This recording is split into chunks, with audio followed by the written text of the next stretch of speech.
Hello friends, நம்ம சக்ஸஸை நோக்கி தான் நம்ம ஜேர்னியை ஸ்டார்ட் பண்ணுறோம். ஃபஸ்ட்டு நம்ம சக்ஸஸை எப்படி டிஃபைன் பண்ணணும், ஒருத்தான ஒரு கோலை ஸ்டெப் பை ஸ்டெப்பாக போய் அச்சீவ் பண்ணுறது தான் சக்ஸஸ்.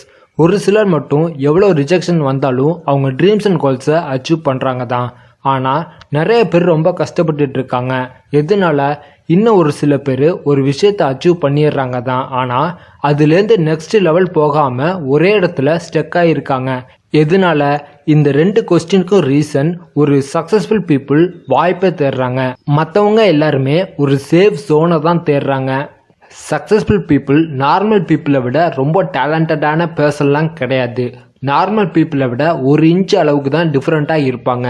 இந்த சின்ன டிஃப்ரென்ஸ்னால தான் அவங்க ஒரு சக்ஸஸ்ஃபுல் பீப்புளாக மாறுறாங்க. நீங்கள் நார்மல் பீப்புள்லேருந்து ஒரு சக்ஸஸ்ஃபுல் பீப்புளாக சேஞ்ச் ஆகணும்னா இந்த புக்கோட ஆத்தர் ஒரு 8 விஷயத்தை பற்றி சொல்கிறாரு. ஸோ எந்தவித டைம் வேஸ்ட்டும் இல்லாமல் வாங்க வீடியோக்குள்ளே போகலாம். First one, desire. நீங்கள் ஒரு கோலை அச்சீவ் பண்ணுறதுக்கு உங்களுக்குள்ள ஒரு பேர்னிங் டிசைர் வேணும். இதுதான் எல்லாத்துக்குமே ஸ்டார்டிங் பாயிண்டே.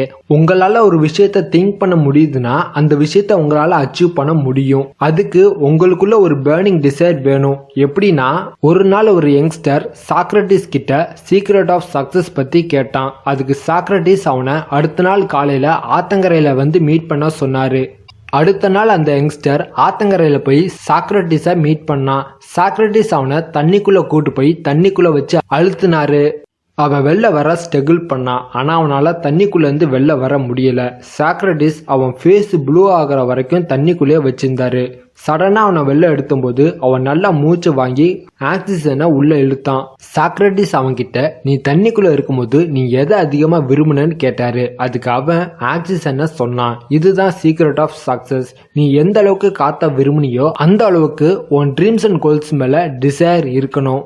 அப்போதான் நீ ஒரு சக்சஸ்ஃபுல் பீப்புளா ஆக முடியும்னு சொன்னாரு. ஒரு சின்ன தீயால எப்படி அதிக ஹீட்டை தர முடியாதோ அது போல உங்களுக்குள்ள இருக்கிற வீக்கான டிசைர் மூலமா உங்களால ஒரு சக்சஸ்ஃபுல் பீப்புளா மாற முடியாது. Second one, commitment.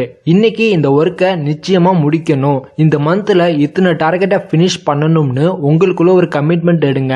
இது மாதிரி நீங்க கமிட்மெண்ட் எடுத்து ஒர்க் பண்ணும்போது அந்த ஒர்க்கு நிச்சயமா நடந்துரும். இது மூலமா உங்களுக்குள்ள ஒரு செல்ஃப் மோட்டிவேஷன் கிரியேட் ஆகி இன்னொரு டார்கெட்டை ஃபிக்ஸ் பண்ணி அதை அச்சீவ் பண்ண ஒர்க் பண்ணுவீங்க. நீங்க ஒரு கஷ்டமான சுச்சுவேஷன்ல கமிட்மெண்டோட ஒர்க் பண்ணும்போது தான் உங்களுக்குள்ள ஒளிஞ்சுக்கிட்டு இருக்க அந்த ஹிடன் பொட்டன்ஷியல் வெளியே வரும். எப்படின்னா, ஃபுட்பால் மேட்ச்ல ரொம்ப கஷ்டமான சுச்சுவேஷன்ல இருக்கும்போது இந்த கேம்ல எப்படியாவது வின் ஆகணும்னு திங்க் பண்றவங்க கொஞ்சம் ரிஸ்க் எடுக்கும் போது தான் அவங்களுக்குள்ள இருக்கிற ஹிடன் பொட்டன்ஷியல் வெளில வரும். அப்போ ஸ்ட்ரகிள்ஸை பார்த்தா கிரியேட் பண்ணி அந்த கேம்ல ஜெயிப்பாங்க. அந்த கேம்ல ஃபெயிலியரே ஆகக்கூடாதுன்னு திங்க் பண்றவங்க எந்த ஒரு ரிஸ்க் எடுக்காம வெறுமனே கேம் விளையாண்டு ஃபெயிலியர் ஆவாங்க. அதாவது நீங்க கமிட்மெண்டோட விளையாடும் போது உங்களை நீங்களே டெவலப் பண்ணிப்பீங்க. அதே கமிட்மெண்ட் இல்லாம வெறுமனே விளையாண்டீங்கன்னா உங்களை நீங்க டெவலப்பே பண்ண மாட்டீங்க. Third one, responsibility. ஒரு விஷயத்துல ரெஸ்பான்சிபிலிட்டி எடுக்கிறதுக்கு ஒரு தனி கட்ஸ் வேணும். ஏன்னா ஏதாவது ஒரு ப்ராப்ளம் வந்தா எல்லாரும் உங்ககிட்ட தான் கொஸ்டின்ஸ் கேட்பாங்க. இது ரொம்ப ரிஸ்க்கும் கூட. நிறைய பேர் ரெஸ்பான்சிபிலிட்டி எடுக்காம ஒரு கம்ஃபர்ட் ஜோன்ல வாழ தான் ஆசைப்படுறாங்க. இதுக்கு ரீசன், எல்லா விஷயமும் ஆட்டோமேட்டிக்கா நடந்து எனக்கு ஈஸியா கிடைச்சிரும்னு திங்க் பண்றதுனால தான். இவங்க எல்லாரும் ரெஸ்பான்சிபிலிட்டி எடுக்கிறத ஒரு டேஞ்சரஸா ஃபீல் பண்றாங்க. இதுக்கு பதிலா ரெஸ்பான்சிபிலிட்டி எடுத்தா என்ன மாதிரியான ப்ராப்ளம் வரும்னு முன்கூட்டியே அனலைஸ் பண்ணி ரெஸ்பான்சிபிலிட்டி எடுத்தா அந்த விஷயம் நிச்சயமா சக்சஸ் ஆகும். ஏன் ஒரு சில பேர் ரெஸ்பான்சிபிலிட்டி எடுத்தும் ஃபெயிலியர் ஆகுறாங்கன்னா, பண்ற மிஸ்டேக்கை ஒத்துக்கிறது கிடையாது. அப்படி ஒத்துக்கிட்டாலும் பண்ற மிஸ்டேக்லேருந்து நிறைய விஷயத்த கத்துக்கிறது கிடையாது. ஸோ நீங்க பண்ண மிஸ்டேக்கை கரெக்ட் பண்ணாலே போதும், நீங்க எடுத்த காரியம் எல்லாமே சக்சஸ் ஆகும். Fourth one, hard work. எதுவுமே இந்த உலகத்துல தானா நடக்காது, அதுக்கு ஹார்ட் ஒர்க் தேவை. ஒரு மனுஷனுக்கு அவங்கிட்ட இருக்கிற ஸ்கில்ஸ் அண்ட் நாலேஜ் வெறும் 25% மட்டும்தான். மிச்சமுள்ள 75% ஹார்ட் ஒர்க் தான். இது ரெண்டும் சேரும் போது தான் ஒரு மனுஷன் நார்மல் பீப்புள்ல இருந்து சக்சஸ்ஃபுல் பீப்புளா மாறுறான். நம்ம இப்போ யூஸ் பண்ற எல்லா இன்வென்ஷன்ஸும் யாரோ ஒருத்தர் ஹார்ட் ஒர்க் பண்ணி கண்டுபிடிச்சது தான். எல்லாரும் தான் ஹார்ட் ஒர்க் பண்றாங்க, ஆனா ஒரு சிலரை மட்டும்தான் இந்த உலகம் தூக்கி வச்சு கொண்டாடுது. இதுக்கு ரீசன், அவங்க அந்த அளவுக்கு திங்க் பண்ணி ஹார்ட் ஒர்க் பண்ணிருக்காங்க. ஏன்பா எல்லாரும் தான் ஹார்ட் ஒர்க் பண்றாங்களேன்னு நீங்க கேட்கலாம். நிறைய பேர் ஒரு வேலைக்கு போகணும்னு நல்லா ஹார்ட் ஒர்க் பண்ணுறாங்க தான். வேலை கிடைச்சதும் ஹார்ட் ஒர்க் பண்ணுறத ஸ்டாப் பண்ணிட்டு ஒரு கம்ஃபர்ட் ஜோனுக்குள்ளே வாழ தான் ஆசைப்படுறாங்க. அவங்க லைஃப் லாங் ஃபுல்லாக மேலே போகாமல் ஒரே இடத்துல ஸ்டக் ஆகி இருக்கிறதுக்கு இதுதான் ரீசன். ஆனால் சக்ஸஸ்ஃபுல் பீப்புள் மேலே போக தான் ஆசைப்படுறாங்க. இதுதான் ஒரு நார்மல் பீப்புளுக்கும் சக்ஸஸ்ஃபுல் பீப்புளுக்கும் உள்ள டிஃப்ரென்ஸ். இந்த நார்மல் பீப்புள் எப்பயுமே லக்கை தான் நம்புவாங்க. சம்டைம்ஸ் இது ஒர்க் ஆகும், ஆனால் அது கூட ஹார்ட் ஒர்க் பண்ணவங்களுக்கு கொடுத்தது போக மிச்சமதி இருக்கிறது தான் இந்த நார்மல் பீப்புளுக்கு வரும். நீங்க ஒரு ஃபேமஸான சக்சஸ்ஃபுல் பீப்புளா மாறணும்னா உங்களுக்குன்னு ஒரு மென்டரை சூஸ் பண்ணுங்க. ஏன்னா உங்களுக்குன்னு ஒரு டீச்சர் வேணும். ஸோ நீங்க சூஸ் பண்ற மென்டரோட ஸ்பீச் அண்ட் புக்ஸை படிக்கிறது மூலமா அவங்க கிட்ட இருக்கிற ஸ்கில்ஸ் அண்ட் நாலேஜ் உங்களுக்குள்ள வரும். அதை நீங்க பண்ற ஒர்க்கில் அப்ளை பண்ணா உங்களால ஒரு ஃபேமஸான சக்சஸ்ஃபுல் பீப்புளா மாற முடியும். 5th one, character. இந்த கேரக்டர் மூலமா தான் மற்றவங்களுக்கு உங்க மேல ஒரு நம்பிக்கை வரும். இந்த உலகத்துல தங்கத்தை விட அதிகமா பாதுகாக்க வேண்டியது இந்த கேரக்டரை தான். அமெரிக்க former president mister George Washington என்ன சொல்றாருன்னா, மக்கள் எல்லாருமே ஒரு லீடர் ஆக போற பர்சனோட கேரக்டரை மட்டும் தான் வாட்ச் பண்ணுவாங்களே தவிர அவர்கிட்ட எவ்வளவு பணம் இருக்குன்னு வாட்ச் பண்ண மாட்டாங்களாம். உங்க சக்சஸ் ஜேர்னில பல ஸ்ட்ரகிள்ஸை ஃபேஸ் பண்ண வேண்டியிருக்கும். நீங்க ஸ்டெப் பை ஸ்டெப்பா போகும்போது உங்களை சுத்தி கிரிட்டிசைஸ் பண்றவங்க ஜாஸ்தி ஆகிட்டே இருப்பாங்க. அப்போ இந்த கேரக்டர் தான் உங்களுக்கு ரொம்ப ஹெல்ப்ஃபுல்லா இருக்கும். இல்லைன்னா தேவையில்லாத ஸ்ட்ரெஸ் அண்ட் டிப்ரெஷன் தான் உங்களுக்கு வரும். அது மாதிரி கிரிட்டிசைஸ் பண்றவங்க அப்படி செய் இப்படி செய்யு சொல்லுவாங்களே தவிர அவங்களால உங்களுக்கு எந்த ஒரு யூஸும் கிடையாது. இந்த கேரக்டர் நீங்க பணக்காரனா இருந்தா மட்டும்தான் வரும்னு கிடையாது. கைண்டா மற்றவங்க கிட்ட பேசுறது மூலமாகவும் மற்றவங்களுக்கு ரெஸ்பெக்ட் கொடுக்கறது மூலமாகவும் பொறுமையா ஹேண்டில் பண்றது மூலமாகவும் ரெஸ்பான்சிபிலிட்டி எடுத்து ஒர்க் பண்றது மூலமாகவும் உங்களுக்குள்ள ஒரு நல்ல கேரக்டர் வரும். சிம்பிளா சொல்லணும்னா உங்ககிட்ட ஸ்கில்ஸ் அண்ட் நாலேஜ் இருந்தா உங்களால எவ்வளவு பெரிய விஷயத்த வேணா அச்சீவ் பண்ண முடியும். ஆனா அந்த கேரக்டர் இருந்தா தான் அந்த விஷயத்த தக்க வச்சுக்க முடியும். Next, give more then you get. நீங்க ஒரு விஷயத்துல முன்னேறணும்னா எல்லாரை விடையுமே கொஞ்சம் அதிகமா ஒர்க் பண்ணுங்க. அப்படி பண்ணும்போது எல்லாரை விடையுமே உங்களுக்கு அதிக ஸ்கில்ஸ் அண்ட் நாலேஜ் வரும்.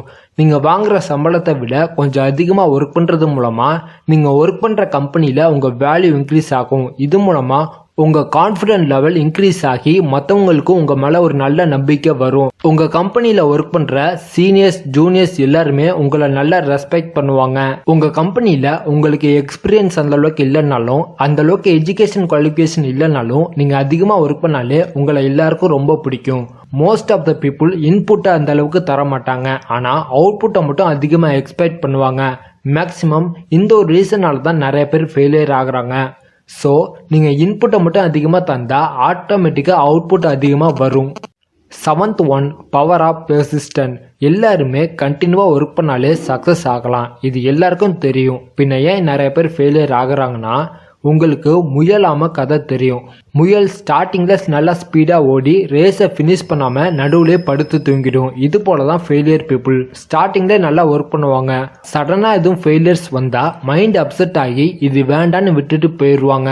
இல்லைன்னா இன்ஸ்டன்ட் கிராட்டிஃபிகேஷனுக்காக பல பேர் இது வேண்டான்னு விட்டுட்டு போயிடுவாங்க. இன்னும் கொஞ்சம் ட்ரை பண்ணியிருந்தாலே நிச்சயமா சக்சஸ் ஆயிருந்திருக்கலாம். இந்த இடத்துல முயல் மாதிரி ஸ்பீடு தேவையில்ல, ஆமை மாதிரி ஸ்லோவா வந்தாலே பரவாயில்ல, கன்சிஸ்டன்சியா ஒர்க் பண்ணாலே போதும், நிச்சயமா சக்சஸ் ஆகலாம். நீங்க பண்ற ஒர்க்ல எல்லா ஸ்ட்ரகிள்ஸையும் ஃபேஸ் பண்ணி ஃபைனலா அச்சீவ் பண்ணும்போது ஒரு சாட்டிஸ்ஃபை ஃபீல் வரும். அது பெர்சிஸ்டன்சியா ஒர்க் பண்ணா மட்டும்தான் அந்த ஃபீல் வரும். 8th one, prayed of performance. ஒரு நாள் 3 பேர் செங்கலை வச்சு ஒரு பெரிய செவுறு கட்டிட்டு இருந்தாங்க. அப்போ அந்த வழியா வந்த ஒருத்தர் அந்த 3 பேருக்கிட்டையும் என்ன செஞ்சிட்டு இருக்கீங்கன்னு கேட்டாரு. ஃபர்ஸ்ட் பர்சன் நான் வேலை பார்த்துட்டு இருக்கேன்னு சொன்னாரு. செகண்ட் பர்சன் நான் செங்கலை வச்சு ஒரு பெரிய செவுறு கட்டிட்டு இருக்கேன்னு சொன்னாரு. தேர்ட் பர்சன் நான் ஒரு அழகான கோயிலை கட்டிட்டு இருக்கேன்னு சொன்னாரு. ஆக்சுவலா இந்த 3 பேரும் ஒரே வேலையை தான் பண்ணிட்டு இருக்காங்க, ஆனா டிஃப்ரெண்ட் மைண்ட் செட்ல. நீங்க பண்ணிட்டு இருக்க ஒர்க்கை நீங்க எந்த அளவுக்கு ஒர்த்தா ஃபீல் பண்றீங்களோ அந்த அளவுக்கு அது மற்றவங்க மத்தியில உங்களை ஒர்த்தா காட்டும். ஸோ நீங்க பண்ணிட்டு இருக்க ஒர்க்கு மற்றவங்க மத்தியில ஃபேமஸா இல்லைனாலும் பரவாயில்ல, நீங்க அதை பத்தி பெருமையா பேசுங்க. ஏன்னா நாளைக்கு உங்களை காப்பாற்ற போறதே உங்க ஒர்க்கு தான்.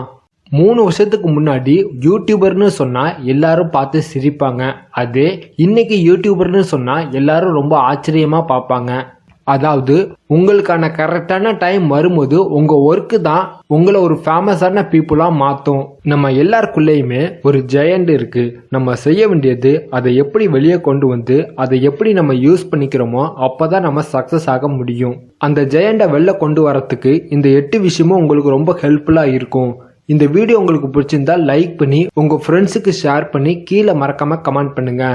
இப்போ பார்த்து இந்த டாபிக் எல்லாமே you can win by Shiv Khera இந்த புக்கில் தான் இருக்கு. இந்த புக்கு தமிழ்லையும் இருக்கு. அதோட லிங்க் நான் டிஸ்கிரிப்ஷன்ல தரேன், மறக்காம வாங்கி படிங்க.